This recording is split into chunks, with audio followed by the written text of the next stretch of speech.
S Dakshina Kannada ಜಿಲ್ಲೆಗೆ ಮತ್ತೆ corona ಆಘಾತ ಎದುರಾಗಿರುವಂತದ್ದು ಫಸ್ಟ್ ನ್ಯೂಸ್ಗೆ ಸಂಬಂಧಪಟ್ಟ ಹಾಗೆ ಅಲ್ಲಿ ಚಿಕಿತ್ಸೆಯನ್ನು ಪಡೆದಿದ್ದಂತಹ ಮತ್ತೊಬ್ಬ ಮಹಿಳೆ ಸೋಂಕಿಗೆ ತುತ್ತಾಗಿದ್ದಾರೆ. ದಕ್ಷಿಣ ಕನ್ನಡ ಜಿಲ್ಲೆಯಲ್ಲಿ ಇವತ್ತು ಮತ್ತೊಂದು ಕೊರೋನಾ ಪಾಸಿಟಿವ್ ಪ್ರಕರಣ ಬೆಳಕಿಗೆ ಬಂದಿದೆ. ಮಂಗಳೂರು ಹೊರವಲಯದ ಸೋಮೇಶ್ವರ ಪಿಲಾರು ದಾರಂದ ಬಾಗಿಲು ನಿವಾಸಿ ಮಹಿಳೆ ಸೋಂಕಿಗೆ ತುತ್ತಾಗಿದ್ದಾರೆ. ಮಂಗಳೂರು ಹೊರವಲಯದ ಉಳ್ಳಾಲ ಸಮೀಪದ ಸೋಮೇಶ್ವರದಲ್ಲಿ ಪ್ರಕರಣ ಬೆಳಕಿಗೆ ಬಂದಿರುವಂತದ್ದು. ಫಸ್ಟ್ ನ್ಯೂರೋದಲ್ಲಿ ಚಿಕಿತ್ಸೆ ಪಡೆದ ಬಾಲಕಿಯ ತಾಯಿ 38 ವರ್ಷದ ಮಹಿಳೆ ಈಗ ಸೋಂಕಿಗೆ ತುತ್ತಾಗಿದ್ದಾರೆ. ಹೀಗಾಗಿ ಪಿಲಾರು ಗ್ರಾಮವನ್ನು ಸಂಪೂರ್ಣವಾಗಿ ಈಗ ಸೀಲ್ ಡೌನ್ ಮಾಡಲಾಗಿದೆ.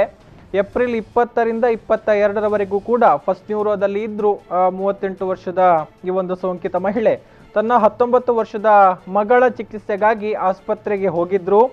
ಅಲ್ಲಿನ ಪೇಷಂಟ್ ನಂಬರ್ 507 ಯಾರಿದ್ದಾರೋ ಅವರ ಚಿಕಿತ್ಸೆಯನ್ನು ಪಡಿತಾ ಇದ್ದಂತಹ ವಾರ್ಡ್ನಲ್ಲೇ ಇವರು ಕೂಡ ಚಿಕಿತ್ಸೆಯನ್ನು ಪಡಿತಾ ಇದ್ರು. ಆದರೆ 19 ವರ್ಷದ ಮಗಳ ಸ್ಯಾಂಪಲ್ ಅನ್ನು ಟೆಸ್ಟ್ ಮಾಡಿದಂತಹ ಸಂದರ್ಭದಲ್ಲಿ ಆಕೆಗೆ ಕೊರೋನಾ ನೆಗೆಟಿವ್ ಆಗಿ ಕಂಡು ಬಂದಿದೆ. ಅಂದರೆ ಆ ಮಗಳ ವಿಚಾರ ಏನು ಅನ್ನುವಂಥದ್ದನ್ನು ಕೇಳಿದರೆ ಕೈಕಾಲು ಸ್ವಾಧೀನ ಇಲ್ಲ. ಹೀಗಾಗಿ ಚಿಕಿತ್ಸೆಯನ್ನು ಕೊಡುವಂತಹ ಪ್ರಕ್ರಿಯೆಗಳು ಆಸ್ಪತ್ರೆಯಲ್ಲಿ ನಡೆದಿತ್ತು. ಏಪ್ರಿಲ್ 22ರಂದು ಡಿಸ್ಚಾರ್ಜ್ ಆಗಿ ಪಿಲಾರಿಗೆ ಹೋಗಿದ್ರು ತಾಯಿ ಮತ್ತು ಮಗಳು. ಸದ್ಯಕ್ಕೆ ತಾಯಿ ಮತ್ತು ಮಗಳು ಒಂದೇ ಮನೆಯಲ್ಲಿ ಇರುವಂತಹ ವಿಚಾರ, ಕೈಕಾಲು ಸ್ವಾಧೀನ ಇಲ್ಲದಿರುವಂತಹ ಹಿನ್ನೆಲೆಯಲ್ಲಿ ಚಿಕಿತ್ಸೆಗೆ ಬರಲು ಮಹಿಳೆಗೆ ಅನಾನುಕೂಲ ಉಂಟಾಗಿತ್ತು ಎನ್ನುವಂತಹ ವಿಚಾರಗಳು ಇದೀಗ ತಿಳಿದು ಬರ್ತಾ ಇದೆ. ಸೊ ನಾವು ನೋಡೋದಿದ್ರೆ ಈಗ ಪಿಲಾರು ಗ್ರಾಮ ಏನಿದೆ, ಪಿಲಾರು ಗ್ರಾಮವನ್ನು ಸಂಪೂರ್ಣವಾಗಿ ಸೀಲ್ ಡೌನ್ ಮಾಡಲಾಗಿದೆ. ಆ ಒಂದು ಸೋಂಕಿತ ಮಹಿಳೆ ಯಾರಿದ್ದಾರೋ ಅವರ ಮನೆಯ ಸುತ್ತ 200 ಮೀಟರನ್ನು ಕಂಟೈನ್ಮೆಂಟ್ ಝೋನ್ ಎನ್ನುವಂತಹ ಹೆಸರಿನಲ್ಲಿ ಈಗ ವಿಶೇಷವಾಗಿ ಗುರುತಿಸಲಾಗಿದೆ. ಮಾತ್ರವಲ್ಲ ಅಲ್ಲಿ ಸೂಕ್ತ ಮುನ್ನೆಚ್ಚರಿಕಾ ಕ್ರಮಗಳನ್ನು ಕೂಡ ತೆಗೆದುಕೊಳ್ಳುವಂತಹ ಕೆಲಸಗಳು ಇದೀಗ ಆಗ್ತಾ ಇದೆ. ಪೇಷಂಟ್ ನಂಬರ್ 507ರಿಂದ ಮಹಿಳೆಗೆ ಕೊರೋನಾ ಸೋಂಕು ಹರಡಿದೆ. ಪೇಷಂಟ್ ನಂಬರ್ 507 ಮಂಗಳೂರಿನ ಶಕ್ತಿನಗರದ 80 ವರ್ಷದ ವೃದ್ಧೆ. ಇವರು ಕೂಡ ಸೋಂಕಿಗೆ ತುತ್ತಾಗಿದ್ದಾರೆ. ಆಸ್ಪತ್ರೆಯಲ್ಲಿ ಚಿಕಿತ್ಸೆಯನ್ನು ಕೊಡಲಾಗ್ತಾ ಇದೆ. ಅವರ ಪರಿಸ್ಥಿತಿ, ಆರೋಗ್ಯ ಪರಿಸ್ಥಿತಿ ನಾಜೂಕಾಗಿದೆ ಎನ್ನುವಂತಹ ವಿಚಾರವನ್ನು ಆರೋಗ್ಯ ಇಲಾಖೆಯ ಹೆಲ್ತ್ ಬುಲೆಟಿನ್ ಈಗಾಗಲೇ ಬಹಿರಂಗಪಡಿಸಿರುವಂಥದ್ದು. ಸೊ ಅವರಿಂದ ಇವರಿಗೆ ಸೋಂಕು ಹರಡಿರುವಂತಹ ವಿಚಾರವನ್ನು ಇಲ್ಲಿ ಆರೋಗ್ಯ ಇಲಾಖೆ ದೃಢಪಡಿಸಿದೆ. ಸೊ ನಾವು ಗಮನಿಸೋದಿದ್ರೆ ಈ ಒಂದು ಶಕ್ತಿನಗರದ ಅಂದರೆ ಪೇಷಂಟ್ ನಂಬರ್ 507 ಯಾರಿದ್ದಾರೋ ಅವರು ಮತ್ತು ಅವರ ಪುತ್ರ ಅಂದರೆ ಅವರ ಸಹಾಯಕ್ಕಾಗಿ ಆಸ್ಪತ್ರೆಯಲ್ಲಿ ಉಳಿದುಕೊಳ್ತಾ ಇದ್ದಂತಹ ವ್ಯಕ್ತಿ ಅವರು ಕೂಡ ಸೋಂಕಿಗೆ ತುತ್ತಾಗಿರುವಂಥದ್ದು. ಈಗ ಆಸ್ಪತ್ರೆಯಲ್ಲಿ ಚೇತರಿಕೆಯನ್ನು ಕಾಣ್ತಾ ಇದ್ದಾರೆ. ಸೊ ಇದೀಗ ಅವರ ಸಂಪರ್ಕದಿಂದ ಪಿಲಾರಿನ ದಾರಂದ ಬಾಗಿಲು ನಿವಾಸಿ ಮಹಿಳೆಯೊಬ್ಬರಿಗೂ ಕೂಡ ಸೋಂಕು ತಗುಲಿಕೊಂಡಿದೆ. ಎಸ್, ಮಂಗಳೂರು ಹೊರವಲಯದ ಪಿಲಾರು ದಾರಂದ ಬಾಗಿಲು ಸಮೀಪದ ಮನೆಯ ನಿವಾಸಿ ಈಗ ಸೋಂಕಿಗೆ ತುತ್ತಾಗಿರುವಂಥದ್ದು. ಮಹಿಳೆ ಸೋಂಕಿಗೆ ತುತ್ತಾಗಿದ್ದಾರೆ. ಸದ್ಯಕ್ಕೆ ತಾಯಿ ಮತ್ತು ಮಗಳು ಒಂದೇ ಮನೆಯಲ್ಲಿ ವಾಸವಾಗಿದ್ದರು. ಅಂದರೆ ಫಸ್ಟ್ ನ್ಯೂರೋ ಹಾಸ್ಪಿಟಲ್ನಲ್ಲಿ ಚಿಕಿತ್ಸೆಯನ್ನು ಪಡೆದಿದ್ದಂತಹ ಯುವತಿಯೊಬ್ಬರ ತಾಯಿ 19 ವರ್ಷದ ಯುವತಿ ಆಸ್ಪತ್ರೆಯಲ್ಲಿ ಚಿಕಿತ್ಸೆಯನ್ನು ಪಡೆದುಕೊಳ್ತಾ ಇದ್ರು. ಈ ಸಂದರ್ಭದಲ್ಲಿ ಆಕೆಯ ಸಹಾಯಕ್ಕಾಗಿ ಆಕೆಯ ತಾಯಿ ಕೂಡ ಆಸ್ಪತ್ರೆಗೆ ಬಂದಿದ್ರು.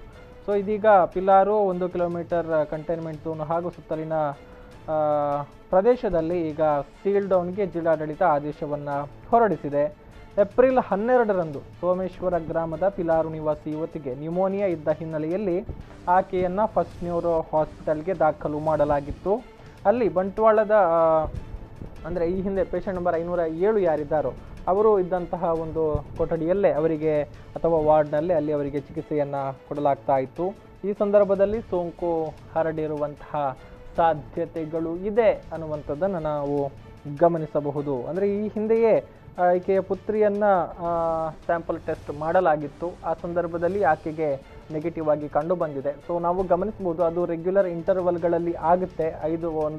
5ನೇ ದಿನ ಒಂದು ದಿನ ಸ್ಯಾಂಪಲನ್ನು ಕಲೆಕ್ಟ್ ಮಾಡಿ ಲ್ಯಾಬ್ಗೆ ಕಳಿಸ್ತಾರೆ. ಆ ಬಳಿಕ 12ನೇ ದಿನ ಸ್ಯಾಂಪಲನ್ನು ಕಲೆಕ್ಟ್ ಮಾಡಿಕೊಂಡು ಕಳಿಸಲಾಗುತ್ತೆ. ಹೀಗೆ ರೆಗ್ಯುಲರ್ ಇಂಟರ್ವಲ್ಗಳಲ್ಲಿ ಸ್ಯಾಂಪಲ್ಗಳನ್ನು ಕಲೆಕ್ಟ್ ಮಾಡಿಕೊಂಡು ಒಂದು ಲ್ಯಾಬ್ಗೆ ಕಳಿಸಬೇಕಾಗುತ್ತೆ. ಅಂತಹ ಸಂದರ್ಭದಲ್ಲಿ ಅಂದರೆ ಆರಂಭದಲ್ಲಿ ಲಕ್ಷಣಗಳು ಕಂಡು ಬರದೇ ಇದ್ದರೂ ಮತ್ತೆ ಮುಂದಿನ ಟೆಸ್ಟ್ ಮಾಡುವಂಥ ಸಂದರ್ಭದಲ್ಲಿ ಸೋಂಕು ಕಂಡು ಬರುವಂತಹ ಸಾಧ್ಯತೆಗಳು ಇದ್ದೇ ಇರುತ್ತೆ. ಹಾಗಾಗಿ ರೆಗ್ಯುಲರ್ ಇಂಟರ್ವಲ್ಗಳಲ್ಲೂ ಕೂಡ ನಿರಂತರವಾಗಿ ಈ ಒಂದು ತಪಾಸಣೆಯನ್ನು ಅಥವಾ ಆ ಒಂದು ಟೆಸ್ಟ್ಗಳನ್ನು ಮಾಡಲಾಗುತ್ತೆ ಅನ್ನುವಂಥದ್ದು. ಸೊ ಇದೀಗ ಯುವತಿಯ ತಾಯಿ ಸೋಂಕಿಗೆ ತುತ್ತಾಗಿದ್ದಾರೆ. ಪಿಲಾರಿಗೆ ಸಂಬಂಧಪಟ್ಟ ಹಾಗೆ ಸೀಲ್ ಡೌನ್ನ ಪ್ರಕ್ರಿಯೆಗಳೆಲ್ಲವೂ ಕೂಡ ನಡೀತಾ ಇದೆ. ಸ್ಥಳೀಯ ನಿವಾಸಿಗಳು ಅಂದರೆ ಸುತ್ತಮುತ್ತಲಿನ ಒಂದು ಪ್ರದೇಶ ಏನಿದೆ ಅಂದರೆ ಯಾವುದು ಕಂಟೈನ್ಮೆಂಟ್ ಝೋನ್ನ ವ್ಯಾಪ್ತಿಗೆ ಬರುತ್ತೋ ಅವರು ಯಾರೂ ಕೂಡ ಮನೆಯಿಂದ ಹೊರಗಡೆ ಬರಬಾರದು ಎನ್ನುವಂತಹ ಸೂಚನೆಗಳನ್ನು ಕೂಡ ಕೊಡಲಾಗಿದೆ. ಇನ್ನು ಅವರಿಗೆ ಬೇಕಾದಂತಹ ಪೂರಕ ವಸ್ತುಗಳು, ದಿನಸಿ ಸಹಿತ ದಿನಬಳಕೆಯ ವಸ್ತುಗಳನ್ನು ಪೂರೈಕೆ ಮಾಡೋದಕ್ಕೆ ಸ್ಥಳೀಯವಾಗಿ ಏನು ಟಾಸ್ಕ್ ಫೋರ್ಸ್ ಅಲ್ಲಿ ಕೆಲಸವನ್ನು ಮಾಡುತ್ತೆ,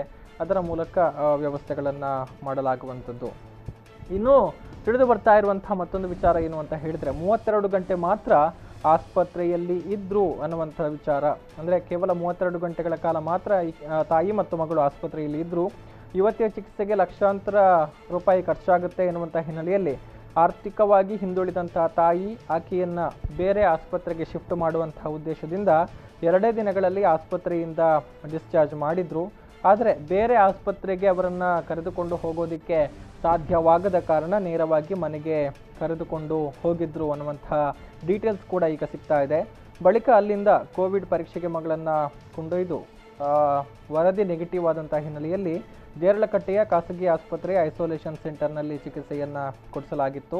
ಅಲ್ಲಿಂದ ಡಿಸ್ಚಾರ್ಜ್ ಆಗಿ ಬಂದ ಬಳಿಕವೂ ಕೂಡ ಮನೆಯಲ್ಲೇ ಕ್ವಾರಂಟೈನ್ನಲ್ಲಿ ಇಡಲಾಗಿತ್ತು ಎನ್ನುವಂತಹ ಮಾಹಿತಿಗಳು ಇದೀಗ ಬರ್ತಾ ಇದೆ.